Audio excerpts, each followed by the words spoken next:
Good afternoon, YouTube. It is a cold and rainy Easter Sunday, and I just stopped for fuel at the Oak Grove, Missouri Petro. It's right on I-70, just to the east of Kansas City, by just about 15 or 20 miles. I'm headed towards Memphis, Tennessee, with a load of mowing attachments for skid steers. I think today's trucking topic, is going to be GPS. I have what I considered at the time to be one of the top of the line GPSs, which is a Rand McNally. At the time, it was their latest version that they had, and I figured they would be the authority in GPS, considering they are the ones who wrote the book. The book I'm talking about is the Rand McNally Road Atlas. I do have the latest copy of that, so even though I'm very reliant on my GPS, I definitely can get around without it. I do know how to read a map, and I am pretty proficient in trip planning, knowing how long it'll take me to drive different places, but I just could not get in my truck and drive to Memphis without any kind of assistance. There are a lot of people that can. I'm not one of those people. I could make this run a half a dozen times and probably would still use my GPS, just because it's very handy. I will tell you that I use my GPS to get around. However, I am the ultimate decision maker on whether or not I make the turn it wants me to make, because even though this is written by this GPS is made by the people that wrote the book, it's wanted me to make turns that I definitely should not be making. You're the ultimate. You are the ultimate decision maker in where you go, not your GPS. And if it doesn't look right, people, don't do it. I've had my GPS, like I said, multiple times try to take me down roads that I knew I was not going to fit on, and I knew it would be bad for my truck to get in to these areas. One in particular was I was leaving Claremore, Oklahoma, and the main highway was shut down for some construction in the area that I needed to run through, so I started following the detour. Well, my GPS would not update and find another route. It just kept wanting me to make a U-turn when possible, or turn right or left into these neighborhoods that I passed. As I continued on, I knew that there was no way, so I didn't even try. Ultimately, what I did was I looked at my map, and I could see that the road I was on now was going to intersect with another major road, and then as soon as I went north on that other major road, I was able to go hook up with with the highway that I needed to be on, and so I just basically ignored my GPS and went that way. My GPS was taking me, like I said, wanting me to make turns in the neighborhoods that I knew I was not going to fit. Also, some things that my GPS has done has tried to send me down a road that it was not aware was marked for no trucks. So when you come to a no truck marked road, if your GPS brought you to that, you need to figure it out. Now, maybe you will need to drive on that no truck road for a couple of blocks so you can get out. I've actually had to drive down a no truck road just to get to the place where I was delivering. There was no other way around it, and I actually stopped and double checked with the business that I was delivering to, and that is how every semi truck that delivers to them got in. They just drove about a half a block past a no truck sign and into their driveway, because that was the entrance to their plant, and there was no getting around it. So anyway, I guess that's enough for trucking for now, other than I just dropped, well, I didn't just drop, I just paid about $600 for fuel that my bosses are going to be paying for, but that's the cost of doing trucking. You know, you got high fuel costs. I had about a half a tank of fuel, and I wanted to go ahead and top off, and it cost about $600. But anyway, so today I think I might talk about another home invasion. Yes, people, I did work a lot of home invasions as a cop. I mean, more than you could probably think of. I probably have worked home invasions that I even have forgotten about. But anyway, so this home invasion is one that actually kind of, I didn't really take it personal, but it kind of hit home a little bit. I was doing my thing as a third shift detective and was called and asked to respond to the scene to assist the officer on scene with a home invasion. I get there, and this officer was a little bit flustered, and he let me know that he was having a hard time communicating with the victim on this because the victim was deaf, and he just couldn't quite understand what was going on, other than he thinks the neighbor committed a home invasion on him. On a side note, the officer actually had contact with the neighbor and ultimately let the neighbor walk away because he did not think that he could arrest him, even though I believe he could have arrested him and should have arrested him and had him transported to the police station.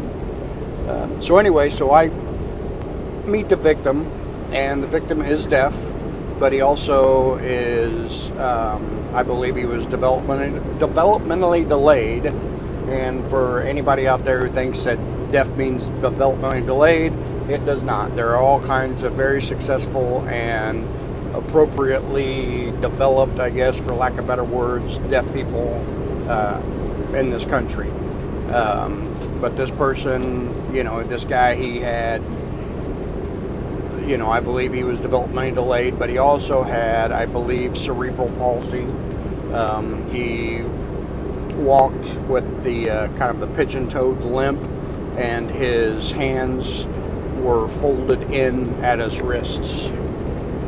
But anyway, so I made contact with him, and we started trading notes. And and one more thing about deaf people is they really don't have grammar. Just as an example, if I'm going to describe something to you, and let's say I'm describing a dog jumping over a fence, I might tell you that a dog jumped over a fence, or a dog jumped over the fence. Well, a deaf person may actually sign, and they may actually write something like dog fence jump or fence dog jump, and you have to be able to kind of decipher that and get to the point that they're telling you that the dog jumped over the fence. So when I'm trading notes with a deaf person, I will try to keep my notes short and to the point. I don't really try and adapt the way that they may be writing the notes, but I will definitely keep it short. I don't write a lot of complex and long sentences, so that way I can get my point across. But anyway, so we start trading notes, and he confirms his upstairs neighbor actually entered his apartment and robbed him of some personal items at knife point. It was video games, I believe video games, but definitely some DVD movies. And it was, it was long ago. It was long enough ago that DVDs were actually very popular. And that's what the suspect robbed him of. And I got enough information that the suspect also was his upstairs neighbor, who the officer had contact with. So I told the officer, or asked the officer, to sit and watch the suspect's apartment, and if the suspect came back, to go ahead and take them into custody. And because what I wanted to do was I wanted to apply for a search warrant for his apartment, because I wanted to go in and get the DVDs and any other evidence that I may be able to collect. And as part of that process, what I do is basically I write a report that I will take to a judge. The judge will read the report, and the judge will authorize me to conduct a search on that apartment. If a person's not home when I want to search their apartment, I will have their door forced open. I'm not going to do it myself. I'm going to have either our SWAT team serve the search warrant for me, or at least get a couple of people from the SWAT team who are currently working to serve the search warrant for me. So while I was typing the warrant, I wanted to say that nobody was inside the apartment. So I asked the officer to go up, knock on the door, and double check and let me know that nobody answered the door, because I wanted to put that in my search warrant, which would bolster it enough to basically get the point across that I'm going to have to force this door open, because I want the judge to know that I'm going to force this door open if nobody's home. So anyway, the officer goes up, knocks on the door, and lo and behold, the suspect answers the door. I have no clue when the suspect came back. The officer swears up and down he was sitting in the parking lot watching the door, and the suspect he never saw the suspect come back, but he did. He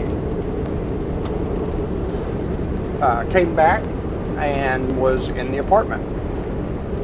At that point, I had him take the guy into custody, and I rewrote my search warrant as just that, and as him verifying that nobody was home, but we ended up finding somebody home, and that now we were in control of the apartment, and also it kind of gets the point across that now I'm not going to have to force the door open, because we now have control of that apartment. Because even though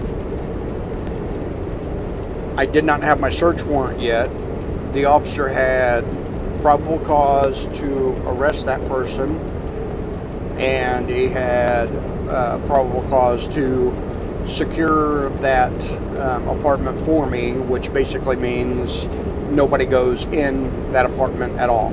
Like, he clears it, makes sure nobody else is in there, and then nobody else goes in that apartment whatsoever. That apartment essentially belongs to my police department, essentially belongs to me, and for that time being, and nobody, I don't care who you are, goes inside. So anyway, I get my search warrant, and I go in and end up finding the items that were stolen from the victim. Oh, let me go back. Sorry about that. So I'm at the police station with the victim, and I want to show him a photo lineup because he doesn't know the upstairs neighbor's name. If he was able to tell me the upstairs neighbor, Michael Johnson, robbed me, and I know Michael Johnson, I've seen Michael Johnson all the time, I talk to him, I wouldn't necessarily need to show a lineup, because he knows the person, knows his name and everything. Well, since he didn't know his name, all he knew him as his upstairs all he knew him as was his upstairs neighbor, I decided I needed a photo lineup. So I put the photo lineup together, and in one of my previous videos, I talked about how the photo lineups were built, or how we made photo lineups. So if you're a new viewer and you want to hit that up, if you want to learn how that happens, definitely watch that video. It was I think it was just my previous video. So anyway, not only does the victim pick the suspect out of the photo lineup, but he starts drawing a picture on the victim's page, or on the suspect's page of the photo lineup. And the picture is showing how the suspect no longer has long hair, and that he has kind of a short military type haircut. So I end up serving the search warrant. I end up booking the guy in the jail for aggravated robbery, probably aggravated assault, maybe some other things. And ultimately, he was charged by the DA's office. We had court, and typically on a case we'll have, you could have a few court hearings during this process of somebody being charged. And I remember at one of the court hearings, I believe it was actually the preliminary hearing, the defense attorney was talking to me and the prosecuting attorney, and the defense attorney was just kind of defensive, I guess, and in my opinion, theatrical. The bottom line is, most of us all get along. The defense attorney gets along with the prosecutors, the cops gets along with the defense attorneys, everybody gets along with the judges. We're all just cogs in this big machine of criminal justice. Sometimes people take it personal. Sometimes you'll get some defense attorneys that don't like cops and think cops are framing everybody. But for the most part, we all get along and we all work together. Basically, the defense attorneys will make sure that I have all of my I's dotted and T's crossed, and make sure that I did everything right, and that I'm above board. And as long as everything's good, then most of the time, defense and prosecution works things out. So anyway, the defense attorney was being a little theatrical, in my opinion, and she wanted to talk about the photo lineup. And when she just wanted to bring up the photo lineup, I pulled my photo lineup out, or my copy of it, and I showed her the suspect's page, and I said, and she had a copy of the same exact thing that I did, and I said, and as you can see, he starts drawing your picture, or your client's picture, as he has short hair now.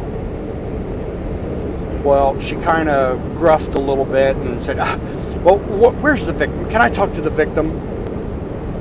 About that time, the victim comes around the corner, sees me, and makes some sort of noise and just gets wide-eyed and shuffles over to me, gives me a hug, and I give him a hug back right there in the middle of the hallway. And I may be dramatizing this a little bit, but I guarantee it's not much. The defense attorney basically looked defeated right on the spot, gave out a sigh, and just said, never mind. Needless to say, that suspect, he ended up pleading guilty and going to prison for a little bit of time. That's one of the very few cases where I did follow it from being charged to being sentenced. And I do remember him going to prison for a pretty considerable amount of time, because, and I'm sure the plea deal happened because you don't want to put this victim on the stand. The guy, he's deaf, he's developmentally delayed, he's physically disabled, and we found his DVDs in the other guy's apartment. And I want to say the other guy gave some kind of a statement that basically verified he was in his apartment and took the DVDs, but I'm sure short-sold it and made it seem less than a robbery. maybe even more consensual. But bottom line is, he took a plea deal and did some pretty good time in prison. But yeah, that's one of the few cases that, like I said, I didn't really kind of take it personal, but it definitely was one of the few cases where I wanted to see what that person was sentenced to at the end. You know, I mean, it was just, it was one of those cases that when I was able to give that victim justice, I felt good. You know, I really did. You know, there are lots of things that I did that kind of affects me in a sour way. You know, there are lots of things that I do that when victims come to me and report a crime that, you know, I just can't give them the justice that they are seeking because the evidence may not be there. And their word saying that something happened to them, unfortunately, is just not enough.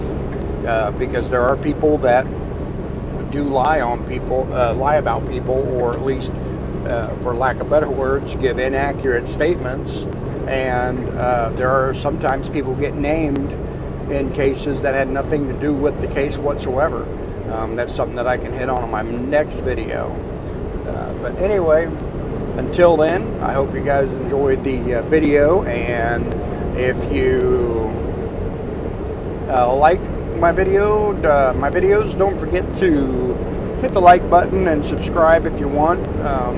I hope that I can get a lot more viewers out there, and hope that we can, because I've got lots of other stories, so many, and it's so great, and it feels so good telling some of these stories sometimes.